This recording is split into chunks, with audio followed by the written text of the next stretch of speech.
রয়েছেন সেখানে আরিফ জানাবেন যে কাঁচা চামড়া লবণ দিয়ে যেই সংরক্ষণ করা হয় সেই প্রক্রিয়াটি শুরু হয়েছে কিনা এবং গরমের কারণে চামড়া নষ্ট হওয়ার কোনো শঙ্কা রয়েছে কিনা।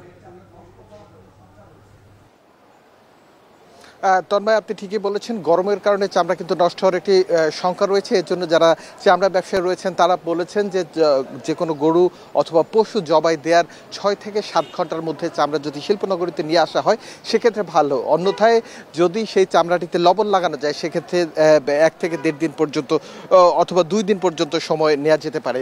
আপনি দেখতে পাচ্ছেন এই পিছনে আমরা একটি এই যে সাভারের চামড়া শিল্পনগরীর একটি কারখানায় রয়েছে। এখানে কিছুক্ষণ আগে দেখলাম যে প্রথম ট্রাকটি অর্থাৎ ঢাকার আশপাশের যে কোরবানির পশু যেগুলো জবাই হয়েছে তার মধ্য থেকে একটি ট্রাক নিয়ে আসা হয়েছে। এখানে আমরা যারা নিয়ে এসছেন তাদের সাথে কথা বলেছিলাম, ব্যবসায়ীরা, তারা মৌসুমী ব্যবসায়ী, প্রকৃতপক্ষে তারা প্রায় 800 পিস চামড়া এখানে নিয়ে এসছেন। তারা দাম বলছিলেন যে 12 থেকে 1400 টাকা করে, কারণ প্রতিটি চামড়া নাকি তাদের 40 ফুটের চেয়ে একটু বড়, অর্থাৎ বড় গরুর চামড়া এই সংখ্যাই এখানে বেশি। তাই বলে ছোট গরুর চামড়া যে কম নয় এমনটাও দেখতে পাচ্ছি না। কিছু কিছু ছোট গরুর চামড়া রয়েছে। আমরা এখানে দেখতে পাচ্ছি একটি হাত বদলে মৌসুমী ব্যবসার মতো করে এখানে ব্যবসা হয়, অর্থাৎ কাঁচা চামড়া একজন নিয়ে আসেন, এরপরে লবণ লাগানোর দায়িত্ব পড়ে একজনের কাছে, পরবর্তীতে সেই চামড়াটি বস্তুতপক্ষে যারা চামড়ার ব্যবসা করেন, প্রকৃতপক্ষে যারা এটাকে রূপান্তর করেন তাদের হাতে গিয়ে পড়ে।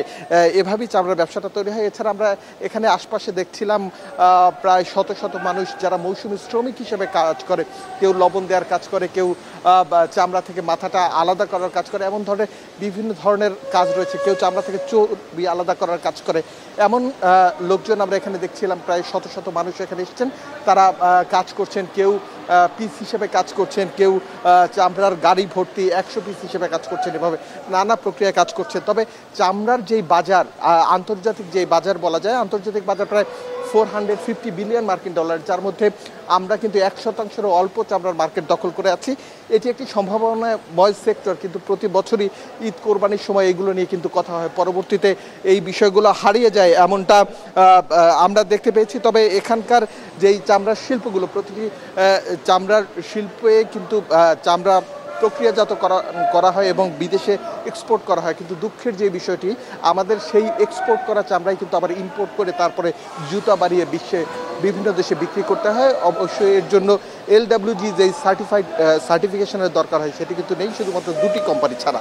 তন্ময়, আমাদের সঙ্গে সাভারের চামড়া শিল্প নগরী থেকে যুক্ত হয়েছিলেন সহকর্মী আরিফ হোসেন।